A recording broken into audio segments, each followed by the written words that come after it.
episode ahead of us as we will recap what a great week we had in basketball, along with some conference updates. We'll look at the bubble watch as a lot of teams are moving around, losing, winning games there on the edge. Along with an all new guest, one of our good friends from college. We'll get him on here shortly. But overall, I'm excited for this episode. Should be a good one. Boys, how we feeling over in Nashville? Feeling good. Just got back from a company trip to Mexico, so I haven't been able to scratch the itch all week. I haven't been able to gamble, but yesterday was a great day. I lost some bets, as always. I'll get into that later, but it was a great week in college hoops. Great win for Xavier just now, so big one. Keep it rolling. Big one. I almost botched it. Yeah, having Ned next to me here is nice. Definitely feels more in person. Overall, though, horrible week betting for me at least. I know me and Gavin hit a parlay on Friday night, underdog parlay, as you guys all saw on the TikTok. That was really nice, but Kentucky killed me yesterday. If they could have just made the 4-foot layup at the end of the game, they would have covered, so that would have been nice. But, Arkansas coming out with a win at home was huge in terms of bubble talk. Oklahoma winning was huge for bubble talk. Vanderbilt won, too. All three of those teams we obviously were rooting against, along with I bet against all those teams. So yeah. I mean, we'll get into it a little bit, but Arkansas should not have won that game. Missouri just completely fucking shit the bed in the second half. Yeah, Saturday was once again a very bad day in terms of betting for me. So yesterday was a struggle. Doesn't feel like the boys are getting hot at the right time. I don't know. We gotta turn that around. Yeah, I have a fairly good week. During the week, just I shit Friday night, shit Saturday. There wasn't a ton of games Friday, but Saturday was brutal for me. Xavier helped me out here. That was a sweat down the line. Should have won that game by 20, but that's fine. The one game though that I was going to bring up first and foremost was that Friday game, Michigan State, Michigan. I wasn't shocked that Michigan State won, sorry, but I was shocked in the fashion that they won. In an almost fairly dominating performance, especially with those last 8-9 minutes in the second half. They flipped roles, basically. Yeah. Michigan being a top 3-point shooting team in the Big Ten, and Michigan State being a bottom, literally the worst 3-point shooting team in the Big Ten. Michigan hit, I believe, 2 threes the whole game, and Michigan State hit, 9? It was just a complete flip. And, 10. Yeah, it was just a complete flip of 9. game You're right. And it was great to see. And like I've said this a couple times this year at least, Izzo does have a squad to win a national championship and go out and retire a champion. This might be his last chance, who knows, but I'm very high on this Michigan State team. I'm very high on Michigan too. I think they're the same team almost every game. They played one of their worst games of the year and lost by 9 to a Michigan State team who has a championship ceiling this year. Mm-hmm. So I mean, do you think going into it the plan kind of was maybe we're going to have to shoot all these threes because the 2 7-footers that Michigan has, and they were thinking, at least Tom was thinking, hey, we're not going to be able to play the same style of game we've played all year. We're going to have to shoot the ball from beyond the arc and deeper a little bit. And maybe that was kind of the game plan going into it. Get him on the perimeter. Yep. The Richardson kid just coming into form over this last month has really been the difference maker for Michigan State. Though. I mean, he's a top 10 freshman in all college basketball, and arguably this class is one of the best classes over the last 15, 20 years. Yeah, legacy player at Michigan State. Shout out Jason Richardson. Bang Steve Nash's wife. That's a crazy situation. All-time dog. Jason Richardson. All-time Michigan State great. Jason Richardson's cool to see. His son. Indeed. And he's always on there screaming, cheering from the sideline, which I think is really cool too. But Atkins really didn't have a great game.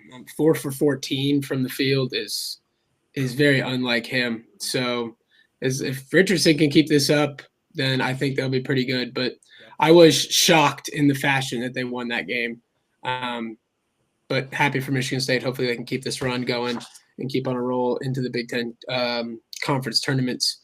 The other two teams, I mean, I didn't really have much to preview before we get into each conference and stuff, but I do think Florida and Duke have kind of put themselves up in that one tier now by themselves, kind of separated themselves from the Houston, the Tennessee, Alabama teams that are kind of right there at the 5, 6, and 7. I did want to bring that up as I think Florida and Duke are right there, and they're in the tier 2 of their own. I think. I still think Auburn's probably. I do too. I think Auburn's still in the tier of their own, and Duke could make that argument, but I think Florida and Duke are in a tier of their own as well. Yeah. Florida is my national championship pick. Yeah. Great depth, great veteran guards. Really, Yeah. a lot of length. They could throw, 2 to 7-footers out there each game, and give good minutes. So, really good rebounding team. See that with St. John's, how dominant they can be on the glass. Florida's the same way.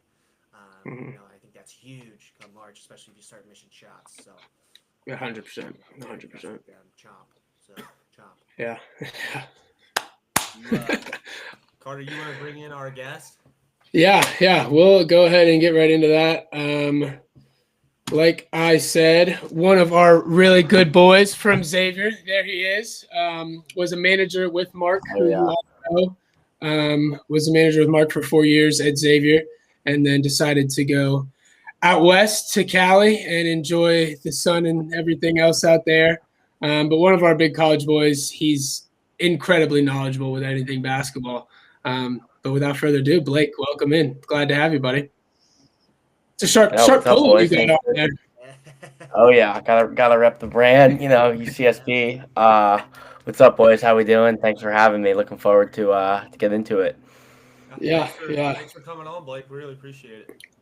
Yeah, I know Blake's been watching for a while, and season's been, heating up for you guys. So glad we could get you on when we could. I know you guys had a good win last night. Mm-hmm. I believe over Long Beach, correct? Yeah, it was a close one, but yeah, we came out on top. We won by 2, so it was a close one. Win's a win. Oh, Sometimes that's all you need. Anytime you can win on the road in college basketball.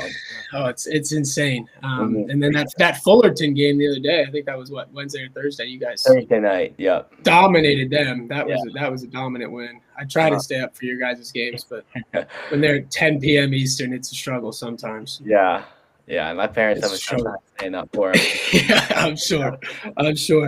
But yeah, I know, Brody. Do you want to dive right into mid majors, or what did you want to start off with here? I feel like we should. I haven't seen Blake since graduation. Maybe Blake, why don't you tell us a little bit what you've been doing since we graduated, and try to go into UCSB and some other mid majors that you guys have kept an eye on all year. Mm-hmm. Yeah, for sure. So I'm in my second year out here. I'm getting my master's at UCSB, Master's of Education.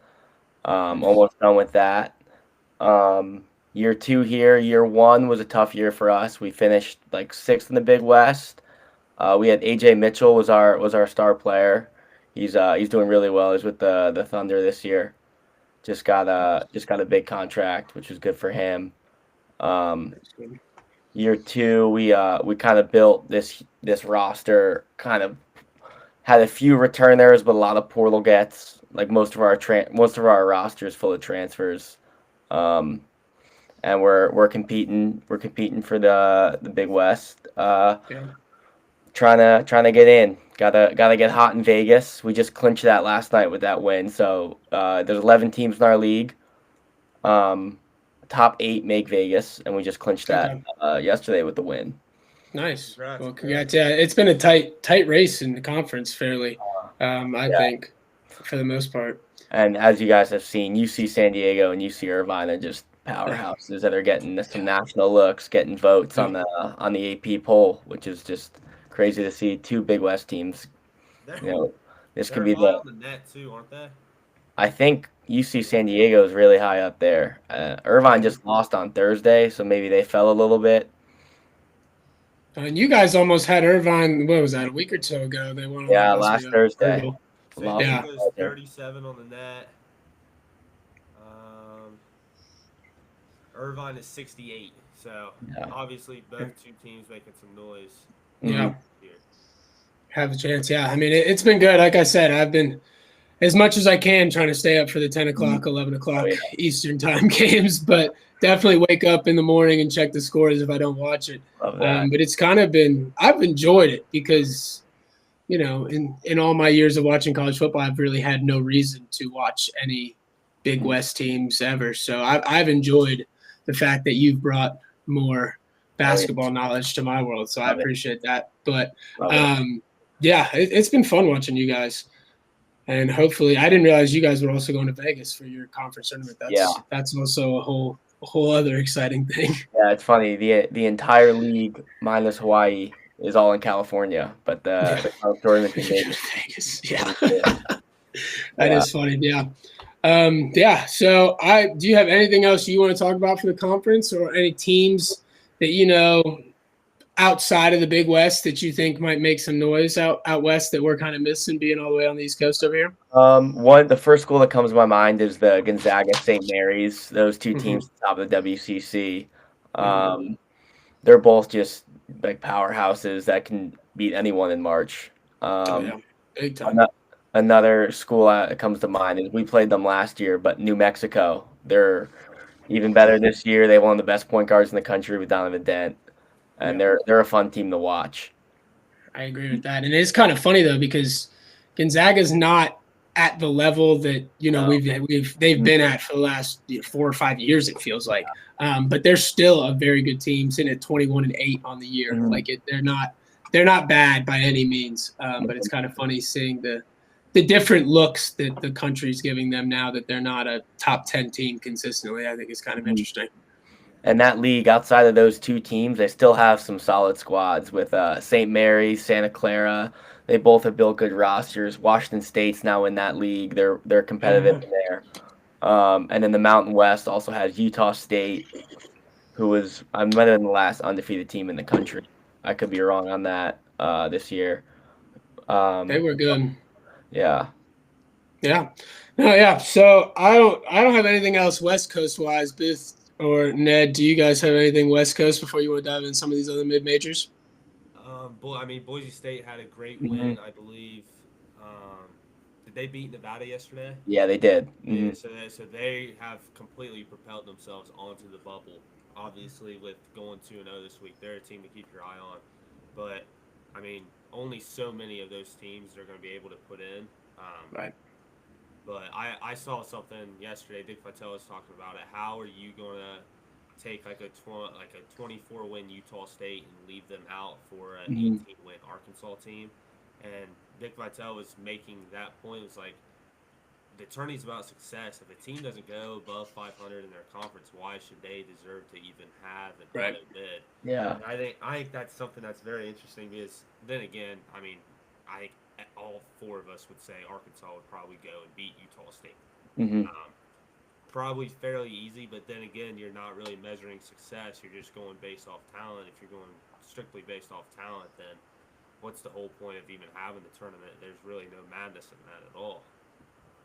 Yeah, I agree. It's difficult too because obviously the level of play, the SEC teams that are playing each other and kicking each other's ass are a little bit different than the MAC teams or stuff like that. But I definitely agree with that for the most part.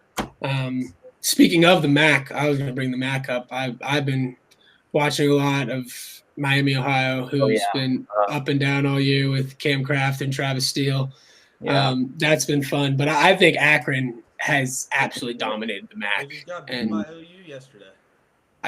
But besides that, they've dominated the MAC. That's home this year, so.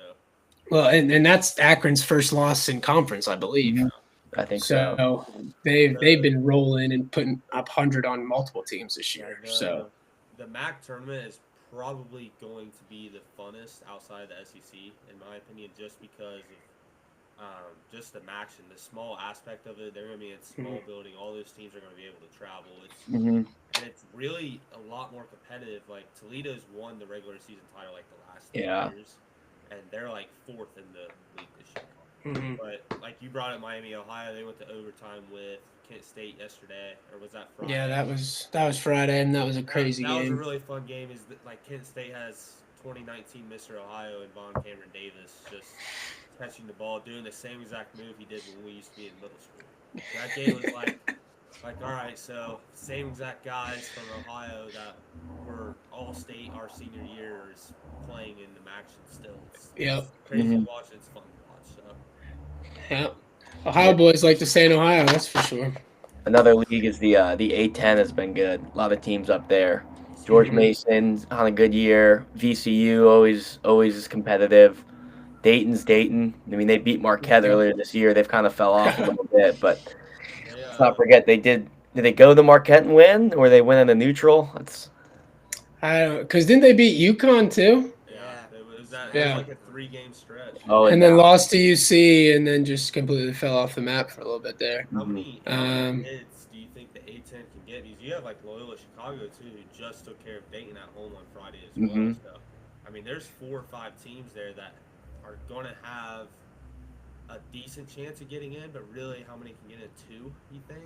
one or two. at the most, yeah. I mean, VCU at the moment is I think one of the first 4 in or second 4 in, one of the two. Assuming, I believe that's just assuming George Mason wins the conference and gets the auto bid. I think VCU's right there on the bubble, if I remember correctly. But I can't imagine it'd be more than 2, if even that. They might just get the conference winner and that be it, but it'll be close. I mean, I think it is VCU or George Mason.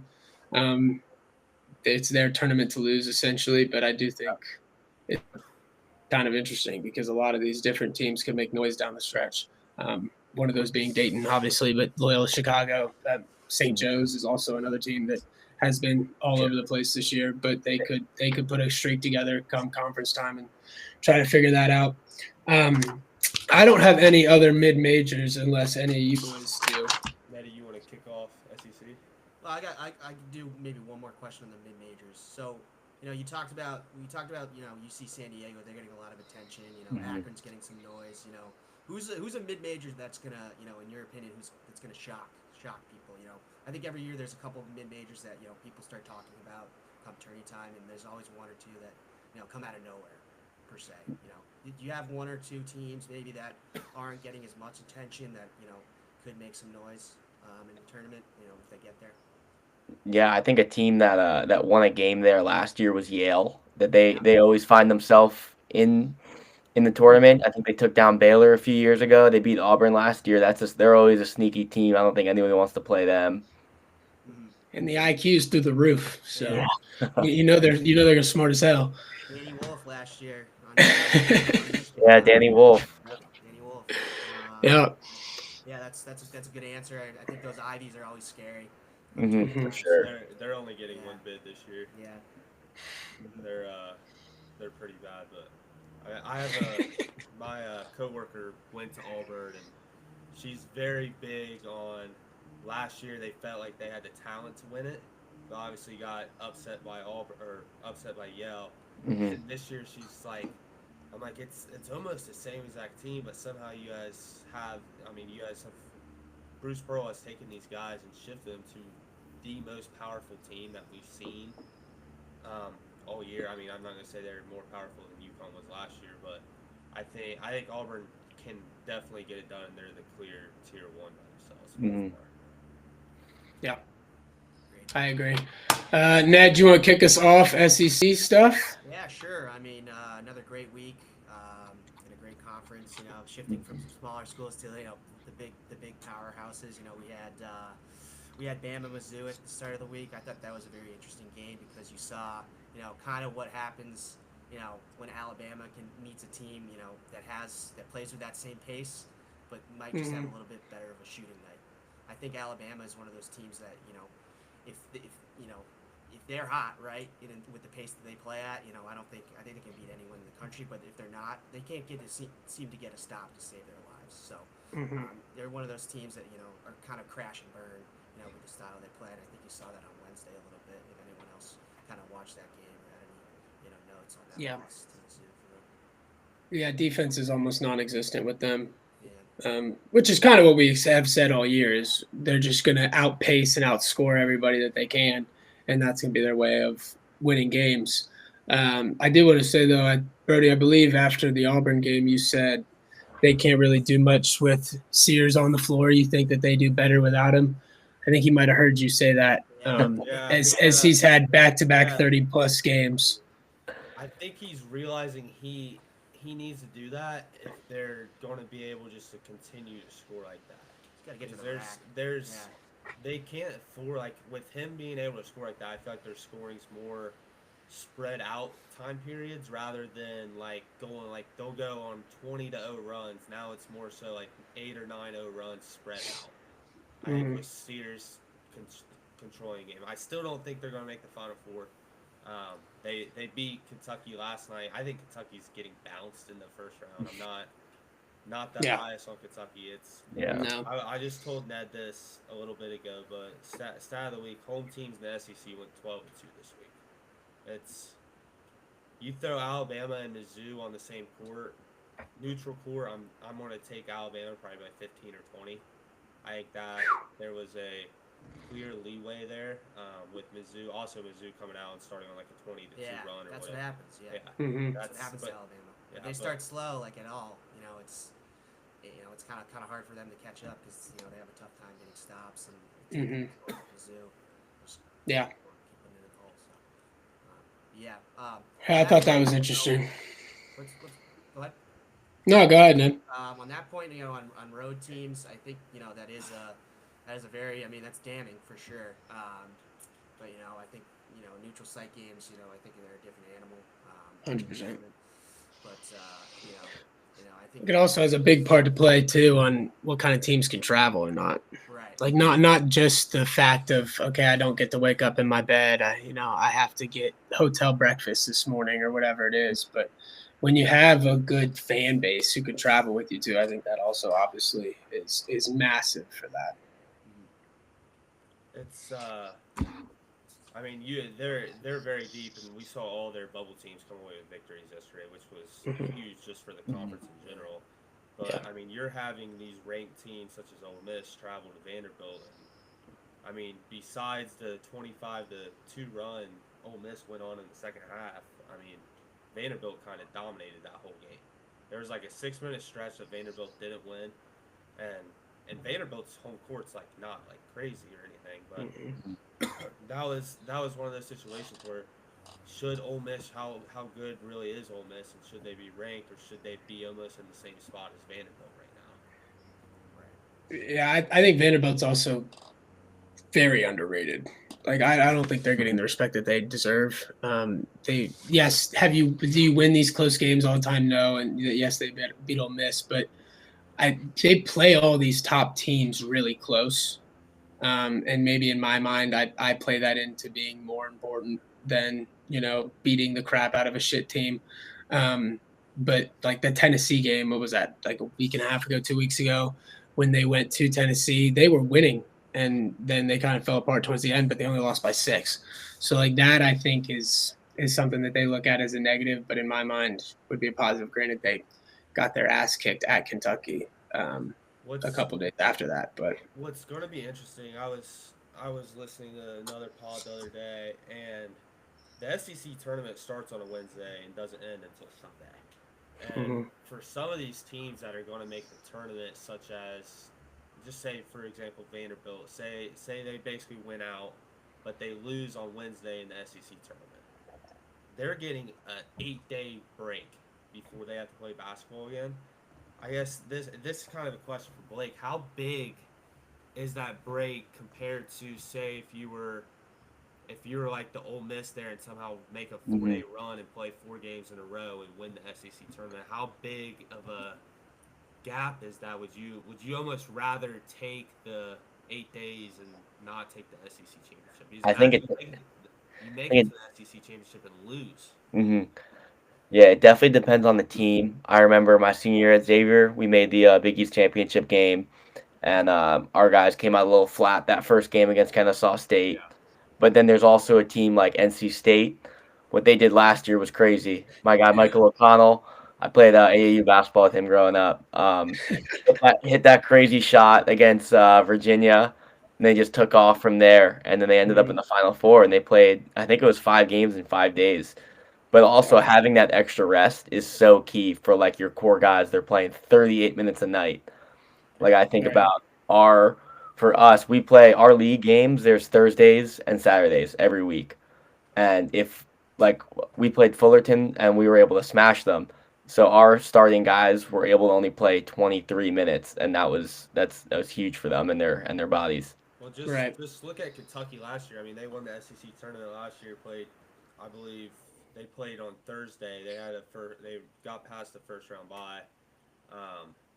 They won the SEC tournament and then just came out completely flat against Oakland. Got upset. I mean, They got Golgi. yeah, they got Yeah. that was that. I mean, I talked to some big Blue Nation fans about that, and they were like, yeah, I mean it was awesome to win the SEC tournament. We would almost rather have an Elite Eight appearance. Mm-hmm. Kentucky's very interesting because they did the whole big thing with the coaching change and how Coach Calipari's style was, attributing to tournament success. They almost feel like the same team. As last year. Although, Agreed. I know they have some more veteran, depth, right, that came over from BYU and stuff like that with Pope, but they almost feel like they're the same team, And I noticed what you said earlier about, how about their candidate to get bounced. They feel like the same team, and that's probably why you feel that way. They're also very injured. Yeah, right. They're missing 2 starters. I don't know their names, but Yeah. they're missing 2 of their key guys, and I mean against Bama they were trotting out 3. I don't want to bring race, but 3 white freshmen onto the court to play against a team that scores 100 points a game. Yeah. How far is that really going to get you? I don't think past the first round in the same thing. I think one sleeper SEC team could definitely be Oklahoma. They're like not at the top, but they're above the bubble. Like they're in there. I could see them going on the run. They have that point guard Jeremiah Fears. He's good, fun to watch. They were, I believe, like 43% as of this morning chance of getting in. They started wicked hot too to start the year. I mean, they were really good in non-conference, and I think they might have been. They were close to the top 10. At an earlier point before. Did they win the thing in the Bahamas, the Battle for Atlantis? They did. They went like 14-0. They were crushing it in the non-conference. Yeah. Interesting. And they also got that huge win over Mississippi State last night too, which is going to propel them probably maybe out of that first 4 in and maybe up into a little bit more of a secured spot. What's going to be fun is, I mean, they play Kentucky at home, and then they go to Ole Miss, and then they get Missouri at home, and then they end the season with Texas. Both Oklahoma and Texas are sitting on the bubble right now. Texas is by far a little further in than Oklahoma. But say both teams just only pull off 1 or 2 wins down the stretch here, that could very well be a win and end game for both of those teams. Could make up for all the makings of a rivalry matchup, win and end, which would be awesome. But That would be exciting. I think the other team too that kind of proved you wrong, Brody, was Tennessee's win at A&M yesterday. I said that did prove. Yeah, it was impressive. I don't think A&M was very good though. Well, you've been saying home merchant, home merchant, home merchant, and then they beat a top 10 team away. Win. Yeah, it was a big win. That was a great game. Insane game. 2 great defensive teams. I think Tennessee just kind of they pulled away at the end. One was great in the first half. Ziegler made some key plays down the stretch. I was watching it, a block. I think guard that's he's a small guy, and he went up and blocked it and keep his at the end. Yeah, that game was insane. I think both those teams were really good. I think obviously probably 2 of the better defenses in the SEC. I think that translates well to I don't know what their ceiling is as far as the tournament run is, but I think they're both going pretty deep because they can defend and they have guys who've been there before. Wade Taylor on Texas A&M, great guard. They were in there last year, so obviously Tennessee has their guys. So I think both those teams are good and make a run. I think the broadcast had said that they're the best rebounding team in the SEC, and that definitely translates in games. Yeah, and so it was fun to watch. CJ got a lot of minutes. I felt like in that game last night or yesterday morning, which is always fun to watch. Old Xavier guys play well. I don't have anything else SEC wise. Like I said at the beginning, I think Florida is really making themselves in a tier of their own as the second tier in the SEC. Obviously, they're not in Auburn's tier. I think they've kind of jumped Bama in that and kind of are in their second tier their own there. And I'm rooting for your bet, Ned. I think that was a great bet that you put in for them. Good. Took it back in December, so we've been chopping for Yeah. a while. Yeah. It'll be good, I think. Just hopefully don't get bounced early, and I can, have something to root for Yeah. for a little while. Yeah. No, I think my luck, they'll probably get bounced on the first round, so. could Okay. be. Okay. Brody and you guys are going to kind of be butting heads there if Florida and Auburn are making that Final Four run there. I know. Or try to. They're the only two teams I'm like actually worried about, but I would be worried about both of them I'm as really well. interested to see. I mean, I was looking at this earlier. Right now, like UCLA is an 8 or 9 seed. If they get in the same region as like Florida, that would be an awesome round of 32 matchup. I think UCLA can. I mean, they have the talent to beat anyone in the country. 100%. I mean, Florida has the size by far over UCLA, but UCLA can hang and score just as many points as Florida can. So, like some of these matchups, I think that SEC teams are going to have is going to be great for all of college basketball to see, especially if the SEC somehow goes in like 7-0 in the round of 32 over all these Big East, Big Ten, ACC schools. That would be great. But what other SEC you got? You had a note about the defense in the SEC, and how maybe some of these teams, what happens to them when they come up against sound defense. Do you have a point on that or no? I mean, Tennessee and A&M have great defenses, but Auburn. Auburn. The thing is about Auburn is they can win scoring 65. They can win scoring 105. That's huge. But Florida's the same way. Yeah. I mean, Florida was down 8 against LSU and just closed the game on like a 35-7 run or something stupid. Yeah, I mean, they won the second half by 20. Yeah, it was an insane close to the game. Yeah. No, that middle of the SEC just feels like a total toss-up. Oh, yeah. 100%. Probably 4 through 9. I think those teams are all pretty even, and anyone can win on any given night. So it'll be interesting. I agree. A lot of those teams come tournament time. So. Yeah. I mean, your Mississippi State, your Kentucky's, Yeah. your Ole Misses are all they're 500 in conference. Yeah. I don't think Mississippi State's going to be able to do anything in the tournament either. Yeah. They don't. Yeah, I mean, they don't. they've been weird. Much. I have more faith in Arkansas doing something in the tournament than Mississippi State. I think. Arkansas's got to get to the tournament. I know that win last night helped them first, but Cal, he'll get there because the NCAA wants the money from him. Big Ten. yeah. Indiana, Yeah, speaking of UCLA, I was gonna say go on into Big Ten. Yeah, I mean UCLA's playing right now. I don't know what the score is, but like Indiana, I can huge get that win. for you. They're propelling themselves off of the bubble, and I would say into the tournament, which I agree. sucks for Xavier, but Mhm. it is what it is. I mean, Big Ten's got a lot of weird teams. I mean, A lot of them. Illinois, Ohio State, both very weird. Purdue's very weird. Wisconsin's weird. I don't think they're besides Michigan and Michigan State. I think you have 8 teams that are mush, just like you have in the SEC right now. I think Maryland too. I think Maryland's got to get a little bit more love. Yeah, I don't think they're on the Michigan level, but I think they're a little bit better than some of that middle of the pack Big Ten teams. Wisconsin, I think Wisconsin's solid. they look. I was all for Wisconsin until yesterday, Oregon's not and bad, they though. were Oregon's not bad. yeah. They got But some when you good- close the game out scoring 2 points, they scored 2 points in the last 6 minutes and then go to OT. If you score 2 points in the last 6 minutes and go to OT, you're not going to win that game ever.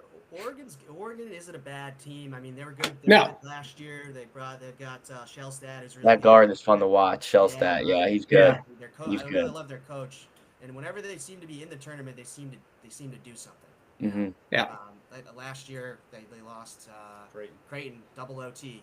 I bet on that game. I remember that. I had Oregon. So We all had Creighton. I was devastated. I won the boys like a lot of money that night. Yeah, that's awesome. That's something that's never happened to me before. So,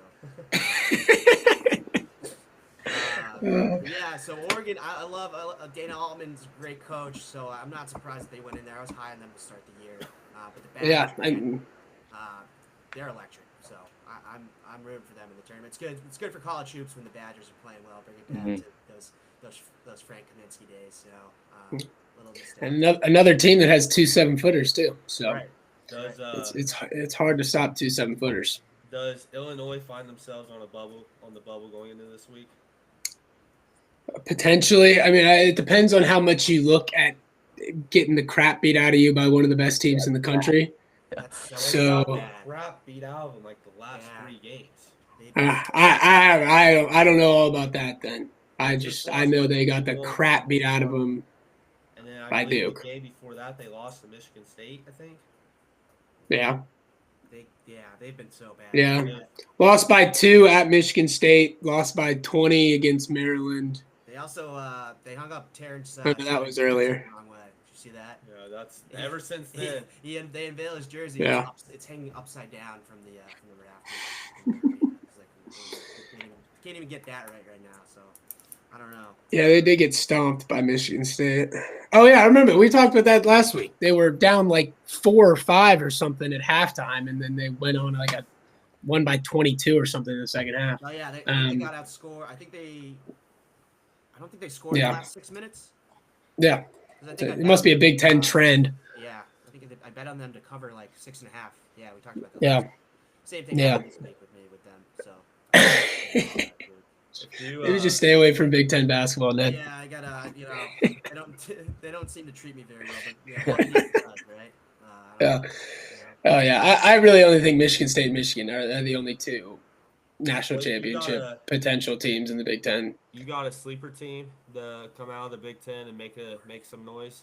Carter had brought them up, and I think Maryland's the squad. I mean, Michigan's legit. I remember watching that Xavier Michigan game and thinking, like, man, these guys are good. They're deep. They got good guards. They got the 2 7-footers. They got Wolves coming off ball screens at 7 feet. It's just wild. That Yeah. Michigan's legit.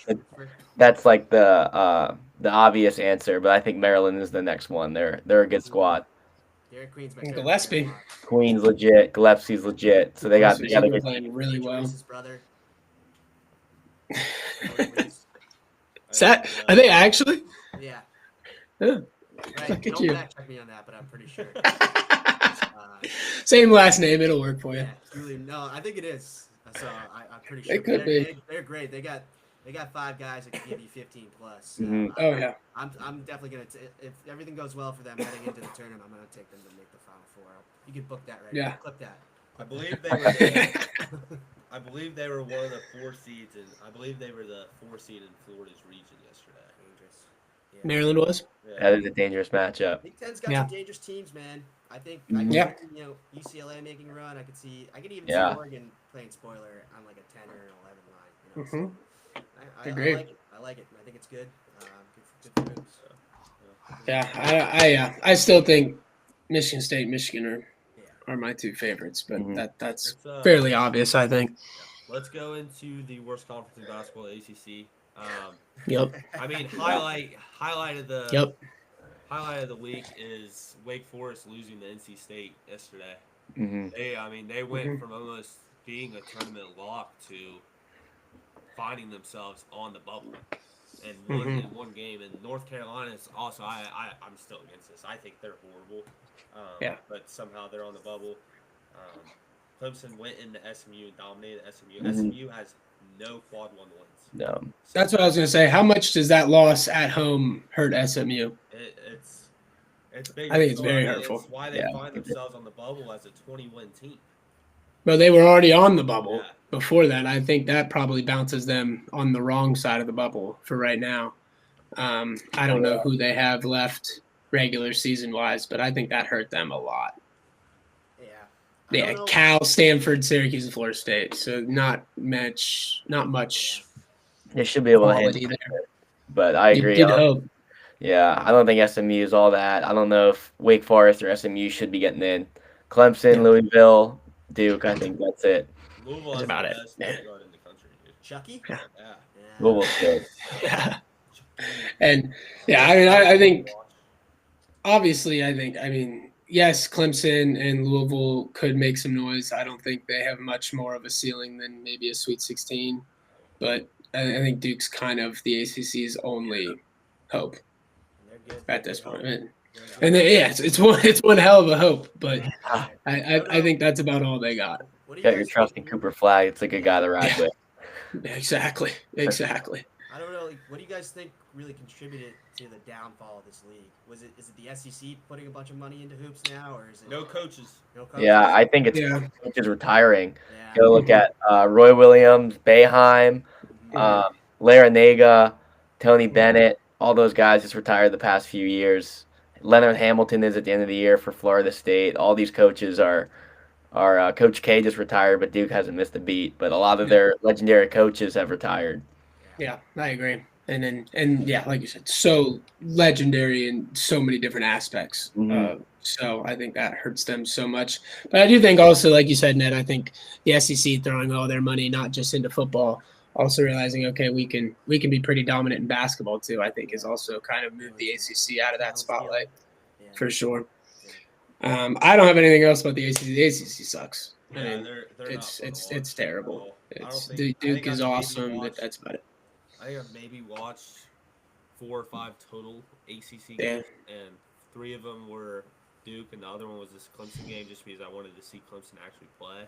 Mhm. hmm But I watched the Louisville Florida State game for a little bit, but Louisville's That got was State's a good another team squad. who's trying to. oh yeah, I think Clemson does too. I just don't think they have much more of a ceiling beside like the Sweet 16, potentially Elite 8 for the two of them, but I don't think much more than that. I'll be interested to see though what seed Clemson gets.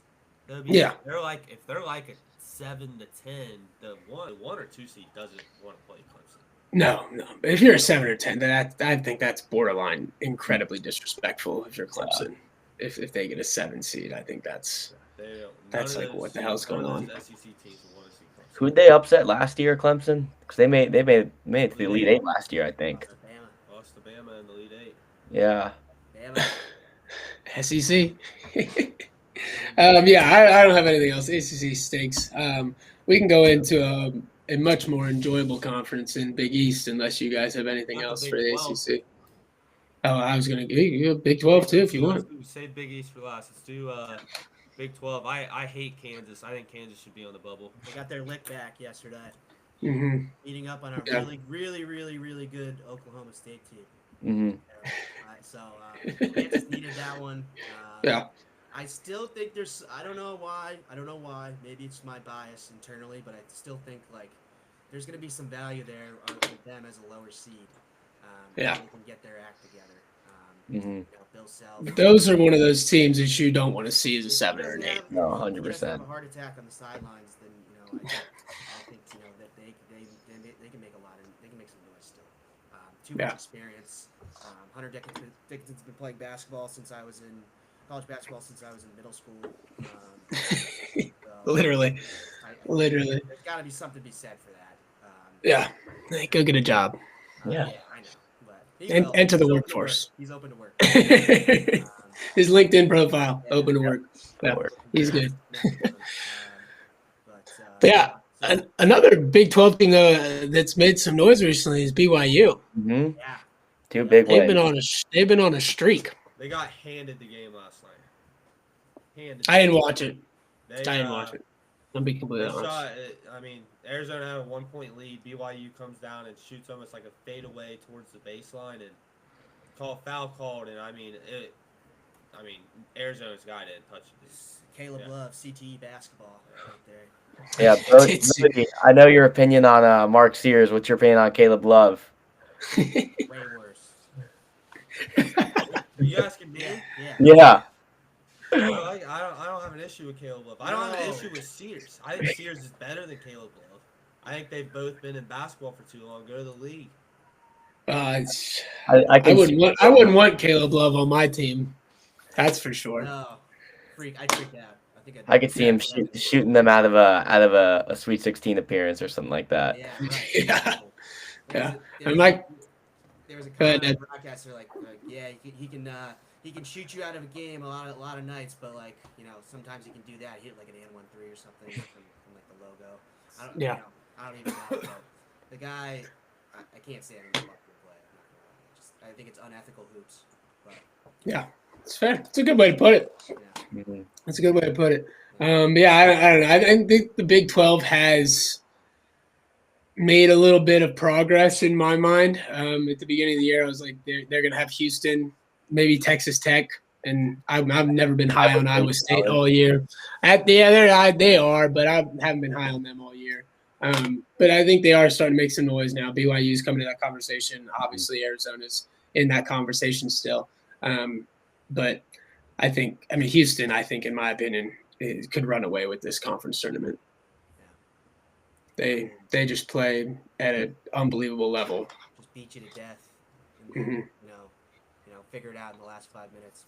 Yeah. When whoever they're playing is so tired because they just, like you said, beat you down. Yeah, they don't. If Shed doesn't get hurt last year, that might, we might be talking about them differently than we are now. Also, 100%. that's a more established team. Unzon is solid though. The guard they brought in, he's solid. Correct. Yeah, no, they got some good guys, and I think, unlike years past, I feel like they have the ability to score a little bit more. Like obviously their MO is defense, and it's still that, but I feel like they can score a little bit more than last year and the year before that, where it was literally like, I'm going to hold you to 45 points, and it doesn't matter if we score 65 or 50, you're going to not barely get over 50. So I think they can make some noise for sure, but I think they're going to run through this Big 12 tournament. Mm-hmm. I don't have any other Big 12 teams I really need to talk about. I don't know if any of you guys do, but BYU is the one that I wanted to bring up because I think they have a potential to run through this tournament as well and maybe see Houston in that final game. Yeah, I mean, I think they definitely have 5 or 6 teams that could definitely make some noise in the tournament too. All their teams can score. Majority of them can defend. Iowa State without their 2 guards and only losing to 9 at Houston. Yeah, I mean, very impressive. That impressed me definitely. But I don't know. I mean, it's Houston in their tier of their own. I think Houston deserves a 1 seed. Mm-hmm. I think they'll get it. 1 seed over Bama, in my opinion. I actually agree. But that's going off that though. Do you think who are your 1 seeds? I have Auburn, Florida, Duke, and Houston. Okay, yeah, because that was my thing. Is I think I think Houston deserves it over Bama, but I don't think they give the SEC 3 1 seeds. No. I don't think there is really any argument to have 3 1 seeds from one conference. I mean, I don't think there's an argument there. I mean, they're all top 6 teams in the country, so it easily could happen, but I don't think they will. I think Houston will claim that final 4 spot or the final 1 spot will be Who do you want Houston's. to be ranked though? Who do you want to be ranked instead of Texas A&M? I've said this. To be in the top? Who do you want them to be in the top 10? I'm don't putting understand. St. John's. Ned is fed up with this bullshit. I don't understand. Who do you want them to put in the top 10? St. John's needs to be higher. Aside from a Texas A&M. I think Texas Tech should be higher. Okay, but like. Those are both top 10 teams in the country right now. Conference. Yes. You're playing the best teams because the AP has ranked these SEC teams in that region. That's why. But I think Ned's asking you who's not in the top 10 that you would put in the top 10 to take over one of these SEC teams. St. John's is number 10, so that doesn't work. They're a top 10 team. Give me one non-top 10 team that you would put over to an SEC team in the top 10. I think that's difficult. Michigan State, maybe. Michigan, maybe. But besides that, Marquette doesn't deserve it. If I hadn't lost to Oregon, I would have made the same argument for Wisconsin and to be in. Maybe Wisconsin, yeah. But I think that's about it. What else do you base the rankings off of then? If you're not basing it off of every team is playing its own conference, So I think it's kind of hard to, say that. But I don't know. I just think it's tough to make that argument. Either way, I do agree. There is some bias. I agree with your point on Houston that they should be higher than Alabama. I think that feels like more of a true 1 seed in my eyes, just based on how they can control the game and how they can win multiple ways. I think Alabama can only win one way, so I think that's going to be tough to agree in terms of eye test and watching the games. I agree. So, the Big 12 is a super interesting conference. Kansas is. I find them fascinating. I think they should obviously be way better. It's just on paper you think they would be. By BYU. I know exactly. They got shit on. It wasn't no contest there. So interesting conference, but You want to talk some Big East now? Big East ball. Yeah. Big East ball. Love St. Big John's East ball. should be at worst ranked 6 in the country. Yeah, I think St. John's is unbelievable. I They're think good. they're a Final Four team. I think if they were to somehow find a way to win out, go 4-0 over their next 4, and then win the Big East tournament, I think they should be the 4th one seed. I said this like 3 weeks ago when we had Mark on here. What does St. John's have to do? And we went through what they had to do, and they've done it. They have literally done almost everything they could Just beat possibly UConn today. do to Mhm. earn Dominant the win. 1 seed. Mhm. It's really a matter of is how is the committee going to compare St. John's to these SEC teams? It's because right now when it comes out, St. John's is the last 4 seed, which is absolutely insane to me. I 100% agree with that. I think that's crazy. Going off that though, if they win at Nova a couple weeks ago, like they lost by like what 2 or 3 points, I think. If they do that, I think that they probably have sealed up a 2 spot at this point. And then obviously you have to finish the season, play at Marquette at the end of the year, and then see what you can do in the tournament. But I think they would have sealed their 2 spot with that. I 100% agree that having them as a 4 seed right now is incredibly disrespectful. Because going off what Ned said about some of these SEC teams, I think they can win games in so many different ways. They can score a crap ton of points on you, but they can also slow you down and have you score, 55 points, and they'll score 65 and they'll win the games that way. So I think that's a big thing that they have in their back pocket as well, that they can win games in so many different ways. But I do agree with you. I don't know if them getting 1 seed to me is going to be difficult, because who they're taking a 1 seed. If we're playing the hypothetical of Auburn, Florida, Duke, and Houston, who are they going to take a 1 seed from? It depends what Who wins the SEC? One of the SEC teams. If Houston doesn't go and win the conference and Okay. somehow just says what loses 1 game, I'm valuing that conference championship of that St. John's has, along with their record of it would be like 27-5. That's a 1 seed record with the conference championship right next to it. Right. No, I agree. I don't think they have any chance of taking a Duke or a Auburn spot, but Not at I all. think depending on what Florida does in the SEC tournament, and also depending on what Houston does in the Big 12, I think can play a big role into that. But yeah, I think them at a 4 seed is so disrespectful. Like they're one of the best teams in the country in my eyes. But going off that a little bit, Xavier just got a fairly close win over Seton Hall that should not have been that close. I mean, we were up 20 at half and 20 for most of the second half.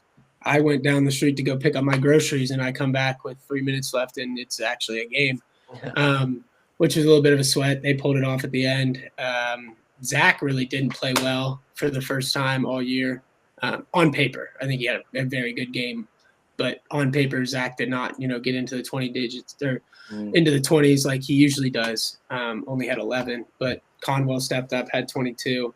But that was really the only scoring that we had, which scared me a little bit. That was the first time that, Swain's kind of been non-existent in a while. He's been, double digits all the time, if not, high teens.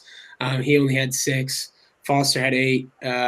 Maddox is still playing well. He's keeping the streak going, which I like to see.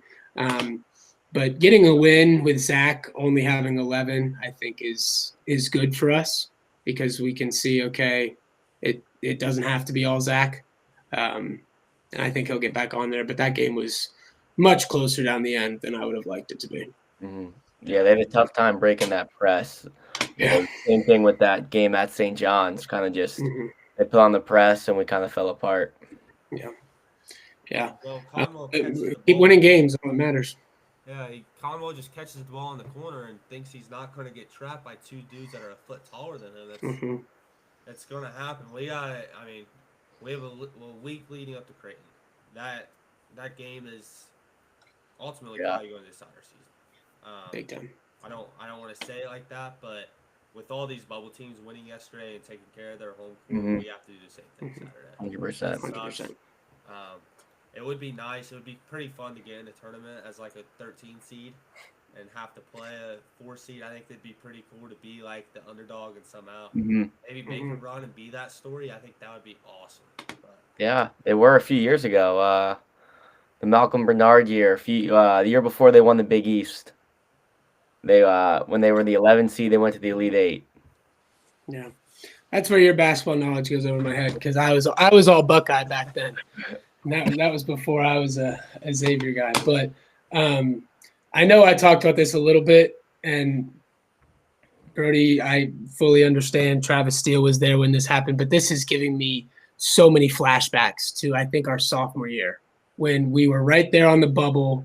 And we're like, okay, we're good. Let's go win a game or two in the Big East tournament. That should seal our spot. And we shit the bed, I think, to like DePaul or something in the first round. You're forgetting about that year. We were ranked going into February. Oh, I agree. We won like one game. Like it was a complete shit show. All Yeah. That's the I'm just saying the situation that we're currently in, where we're a bubble team and we're going to go into the tournament. You know, we have a couple of these games left, only one game that really matters in this Creighton game. Besides that, we should win the other ones. And I don't know, I'm just getting a little bit of flashbacks of let's not see DePaul in the first round or whoever the hell we played. We're gonna be playing UConn. It's setting up for that. I'm fine with playing UConn. I know, and nobody else is, but I'm okay with it. We should have won there without Zach. Yeah, without Zach. Yeah. And granted, I don't think they had McNeely when we played them the second time. I might be wrong about that, but I'm not that scared of UConn. Yeah. I think Dan Hurley's a clown, but I've thought that for a while. But yeah, I don't know. UConn on the bubble right now. I think they should be. I think don't we have the same record now that we won and they lost? There's got to be damn close. I think we have the same amount of wins in league. Yeah. They have one less loss, I think it was. Yeah. They're 5-4 in quad one, or 4-5 in quad one, I believe. Yeah. Yeah, they're 18-9. We're 18-10. I don't have all the quad one wins and all that stuff, But but then again, UConn's going to bring the committee and the NCAA a lot more money than Xavier. yeah, because they want Dan Hurley's dumbass out there doing all his antics and stuff on the sidelines. Like an It's idiot. gonna be awesome though when like UConn and Creighton both are going to be relatively lower seeds, like anywhere from like the 6 to 10 range, Mm-hmm. and no one is going to want to play either of those two teams in the tournament. Yeah, Creighton in my eyes, Creighton scares me more than a UConn team at that We don't level. match up well with Creighton. That's why. No, I've said that all years. It's the one team in the Big East that we don't match up well with because we don't have a Jack Nungy anymore, unfortunately. But yeah, I don't know. I mean, we just got to keep winning. Like Mark said a couple weeks ago, one step at a time, one game at a time. Yep. And if we can just keep winning and win out, then I think we have a good chance of being right in there, especially if we can win a couple games in the Big East tournament as well. But yeah, I think this is St. John's tournament to lose. Yeah. Marquette, terrible in my eyes. Like if Cam Jones can't go for 30, then they're screwed. Yeah. So I'm not high on Marquette. And like I said, I'm not very high on UConn either. I think St. John's and Creighton probably have the best chances. And Villanova's played well. Villanova's turned their season around quickly, which I thought is very interesting. What? They just lost to Providence though, like last Yeah. week. That absolutely just killed. At Providence was hurtful. But you know, beating Marquette, beating St. John, like they've been on a fairly good home stretch recently. So if they can keep doing that, I think they don't have a chance of going to the tournament unless they win the Big East tournament, just because of the slow start that they had to the year. But they've really turned their season around quickly these last 3 or 4 weeks or whatever it's been. They lost to Penn earlier this year. Yeah. They did the same thing last year. They lost to like Drexel. Yeah. Yeah. Yeah, back to back. Oh. Yeah. That guy's got to be out, right? Neptune. But they got hot. Yeah. Yeah, it's maybe too little, too late kind of thing for them, unfortunately. I don't have anything other Big East stuff. Like I said, hopefully Xavier can keep winning. Yeah, right now we're still in line. I think we're in line for a first round bye in the Big East tournament, I believe. Yes, So I we think just have so to as well. take care of business down the road. Yeah, we just have to win. We have to get 2-1 without Mhm. help. And we have a whole week off, right? Yeah, we have a whole think week. so. We play Creighton Saturday. How much does that play into stuff like that, Blake? When you have a whole week off going into a very big game, hmm is that something that you guys think is helpful, or I think it's helpful. It gets your guys off their feet. Like our guys, just think about today. They all played 30-something minutes. yeah, Tomorrow should be a recovery day, and then kind of get after it on Tuesday, and then kind of really you have the full week to prepare for them. Also, that helps. yeah, All week to watch film. All week to get ready for what they do. How you can prepare to guard them. How you can score on them. right? And So how we it's can gonna be stop rocket Kalkbrenner solid. from having 30. But all right. Okay, you want to go into bubble watch I mean, we've kind of covered it. Every bubble for the team most part? kind of did their job, at least Mhm. taking care of their home court. I mean, Wake Forest, obviously, I said this already, played themselves out of the tournament. Ohio State has played themselves completely out of the tournament. Other than that, I mean, Vanderbilt, Oklahoma, both went 1-1 this week. Georgia went 0-1 this week. They're finding themselves probably in a position where they need to make a run in the SEC tournament. But that loss was at Auburn, though. That's my thing. Is how much does that affect you? That was a situation though where if they win that game, they're firmly They're in in. the tournament. Yeah. Oh, big time, big Mhm. time, But, big time. Who else do we have? Cincy went 1-1. They should not be a They're tournament. so They're fraud. second 4 out. They don't pass Yeah. the eye test. That's the issue. No. No. And Who it's else it's are all we- Jizzle James too. If Jizzle James can go for 20, they'll win. But he's had games where he's had 0 points. Mhm. So like it's Billings is very, solid for them also. The guard, he's solid. So yeah, we'll save it. Pittsburgh's eliminated themselves. They started out like 13-0, 13-2 or something. They've That loss to Notre Dame last night pretty much kicked them out. That was Vegas Yeah. saw one coming. Big time. Xavier- Yeah. Xavier was the only bubble team besides, I mean, I guess now Boise State to go 2-0 this week. Mhm. So that's That's they big were time. not very quality wins, but you're still stacking up wins, trying to get Win. to that 20 win mark. gotta get to 20, 100%. Gotta get to 20. But I mean, we got who won the week, who lost the week, bet of the week. I could do bet of the week. I sniped Florida at +105 last night. That was definitely my bet of the week. Loser of the week is me because I suck at betting anyways. Well, winner of the week might be Ned because Ned couldn't bet all week. Yeah. So Yeah, You- winner you was could- you me. could look- Taking a hiatus, good for my bank account. I don't know what type of sports books they have down there in Mexico, but I'm not sure. So it was good. That's good. But yeah, so I guess I won that one. I made up for it yesterday. Yeah. I think, I mean, my two worst beats of the week were Wisconsin being up 20 or whatever the hell it was and ended up losing that game, Yeah. and Missouri being up, I don't know, what was it, 5 at half or whatever, and just getting the crap beat out of them in the second half of that Arkansas game was crazy to me. But yeah, that was a great week. I mean, Auburn and Duke continue to roll. I think it's going to be very difficult to stop either of those teams, especially Auburn. But Cooper Flag, like Blake said earlier, is unbelievable. I think so. I think both of those teams are going to be difficult to stop. But I don't really have anything else besides that. I know, Blake, we have some questions for you at the end before we head out, but I don't have any other things. I would say That's it. Ohio State definitely lost the week. Was Yeah.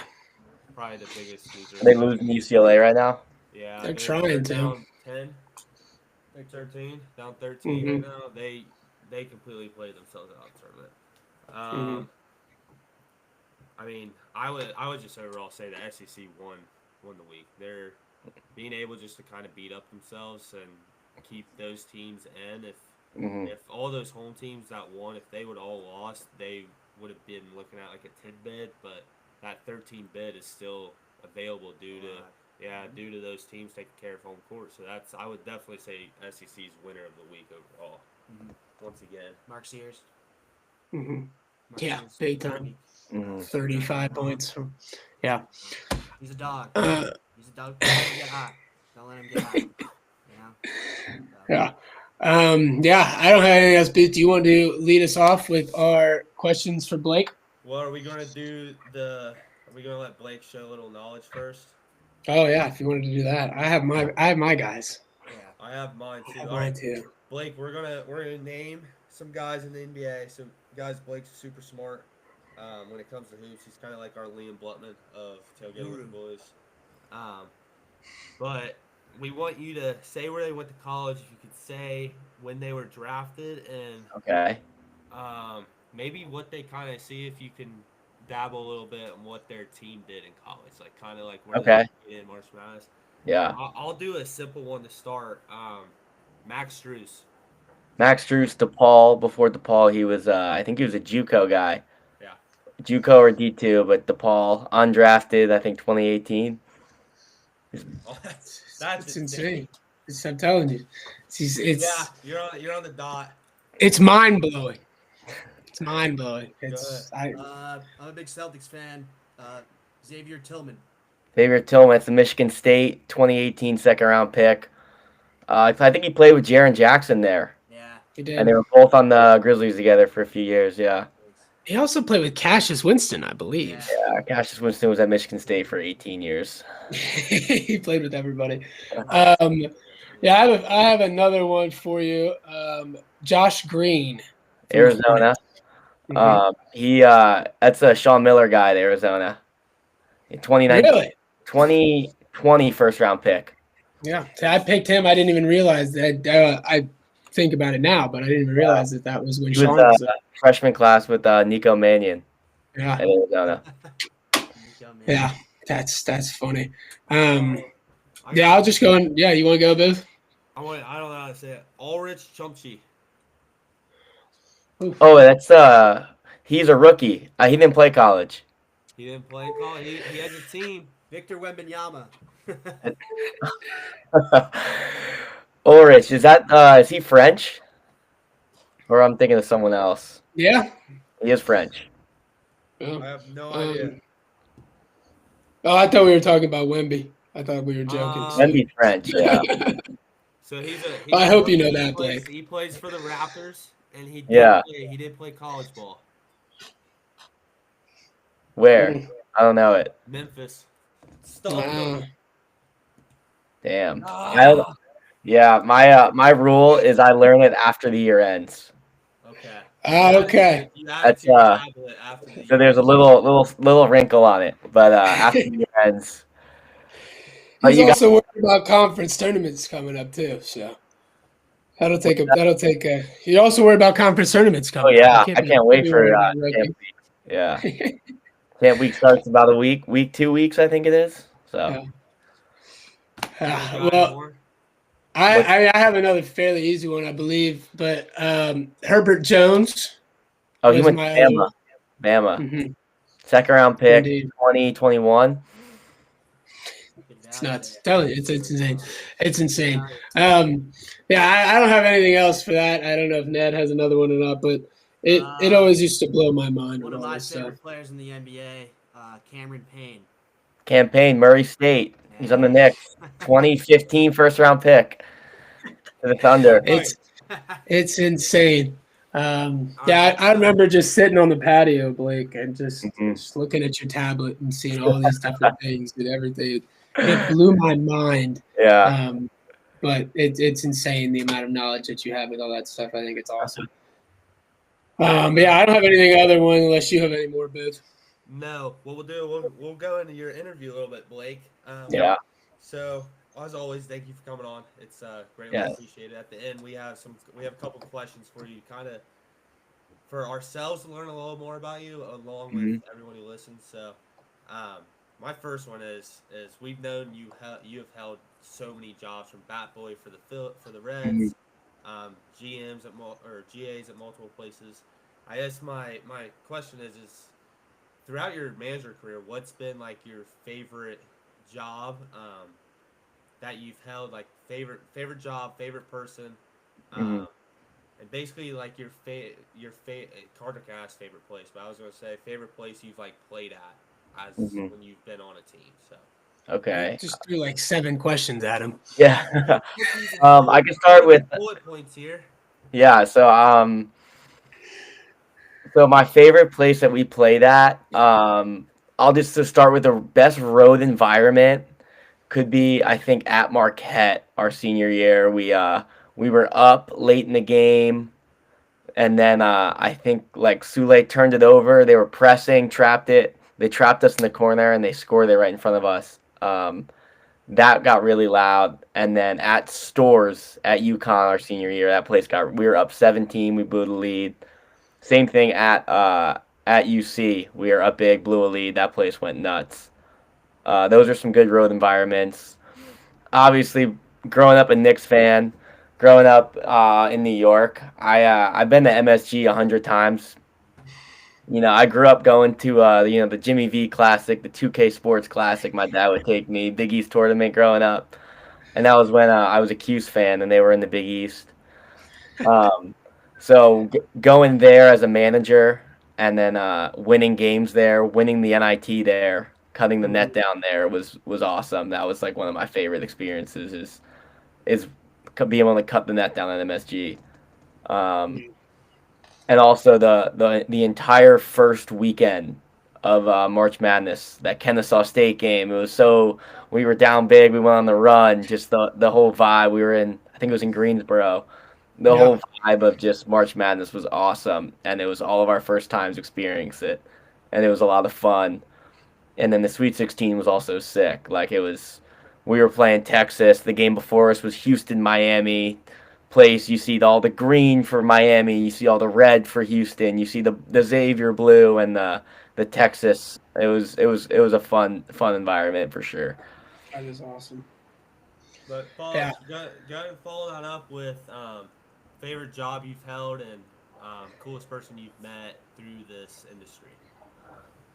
Coolest person I've met. I met DeMar DeRozan here last year. That was pretty sick. That's cool. Yeah, he like worked out in our gym at like 6:30, 7 a.m. Same with Deli also. Deli.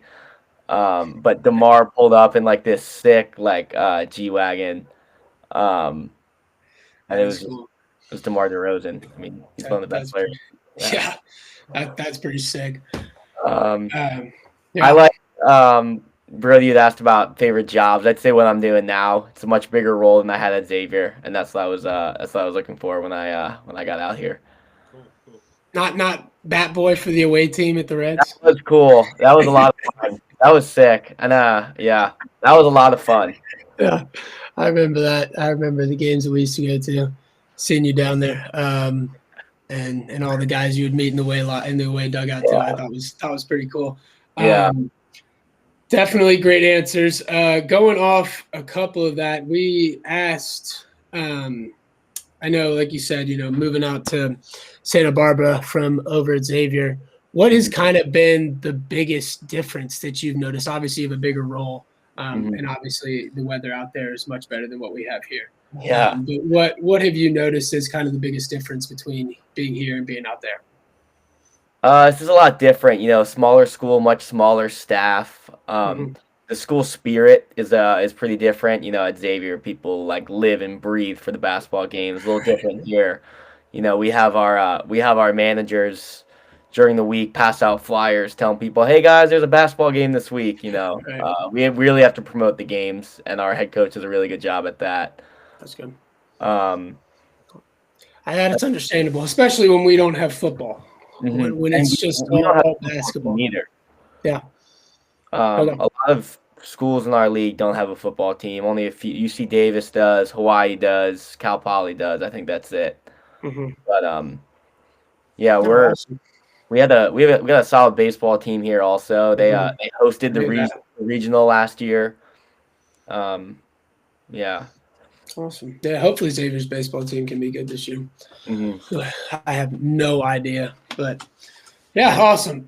So these next two, unless you have anything else besides these last two questions, we asked Mark these the first time Mark came on. We asked Pat Finley when he came on too. We kind of just been doing this with all the Xavier guys. But what would be if you had to create a starting five, and you could do 6 men off the bench if necessary, of Xavier guys since we stepped foot freshman year to now. So it can be guys on the current team if you want, but nothing past our freshman year. Okay. All right. It's gonna be tough at the 5. I think I want to go Tyreek Jones at the 5. It's tough not putting my guy Nunji on there, but Tyreek was just an offensive rebound Dog. He was a dog. The 4-man's got to be Frosty. Our guy Z-Free. I'm gonna play a little big. I'm gonna go Najee at the 3. Okay. And I'm gonna go Colby at the 2. All right. And at point guard, I'll go Sule. I love it. I love it. 6-man, I gotta go Big Nunji as 6-man. Jack Nunji. I think that's a great starting lineup. I think you're the first one to take Tyreek. I want Colbert on there. Don't get me wrong. I would love to put Brad there or Ian, but those good guys. They both watched too. They both watched. So shout out the boys. But I think you're the first one to pick Tyreek. Yeah, I was really fighting for Mark to throw Tyreek on his, but yeah, I don't think he did. But I love the Tyreek Jones. Tyreek Jones. I remember coming in. I think I didn't have a class with him, but I had a class in the room next to him. So every Tuesday we'd walk, and it blew my mind every time I saw him how big he was. Yeah, he was huge. He was massive. He was he was huge. Yeah, and a beast, like an unbelievable rebounder. Yeah, and him and Hanky were a great big man duo for our freshman year. But I love the Tyreek Jones pick. Yeah, it's tough for me not to. I mean, I see Oliveri was a stud last year, obviously, and Conwell and McKnight. Those are all solid players, but I just want to go with some of the guys I worked with. I don't hate it at all. But yeah, Booth, you want to close out with our last one for him? Yeah, Blake, thanks for coming on. It was great talking to you as always. Our last question we ask everyone this: what was your favorite memory at Xavier? You look back and you're like, I get to relive any day, night, party. Game from Xavier. What are you choosing?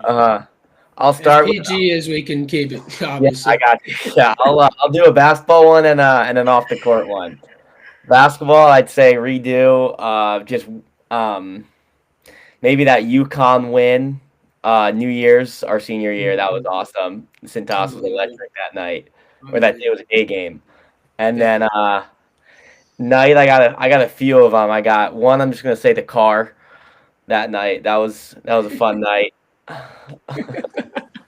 If you know, you know. Yeah. If you know, you know. When we do the TikTok, I'll post that picture. If you know, you know. And then another one could be that senior year Pong. You know, we were supposed to be the Shanghai Sharks. Oh yeah. We zip them up instead, though. We still had a great costume for that one. Yeah, for sure. That was a fun night. It was a fun day all around. I remember getting the early and we were there all night. That was a good one. Long day. Similar to the UConn game as well, which was an incredibly long day. Two very long days, but I love it. Thank you so much, Blake, for coming on. I know. Thanks for having me, boys. Trying to do this for a while, and now I'm glad that we finally got you on here. So thanks for coming on, and good luck these next couple weeks, and obviously go get them in Vegas. We'll be rooting for you. Oh yeah, thanks, boys. Thanks for having me. Thanks, Blake, as always. Yeah. And so thank you everyone for listening. Go Gauchos. Go Gauchos, big time. Yeah, love it. Take him down. Love it. Catch us on Thursday night. That's right. Thursday and Saturday. Saturday I can be up for the 10 p.m. games. Those don't bother me. Yeah. The Thursday 10 p.m. games kill me, but I definitely try to catch the first half of it and check the scores in the morning. Speaking of, while we're sitting here, Ohio State's trying to make a comeback. Oh, never mind. 21 seconds left. They're done. Lost by 6. But thanks, Blake, for coming on. We appreciate you, and good luck. And we will see everybody on Wednesday, potentially, I believe. Bith, do you have anything else? Listen. Yep. Share. Yep, Spotify, YouTube, eventually Apple Music. Once I figure this whole thing out, it's gonna give me a headache. But yeah, we're getting so close to March. It's awesome. But thanks, guys, and we'll see everybody later this week. Peace. Later. If I can stop it. Oh, I stopped it. Cool. Thanks, Blake. Awesome. Thanks, Blake. This was great. Yeah, this was great. A lot of fun. Glad we could finally get this in the books. What do you And I'm gonna turn this Rutgers game on, I think.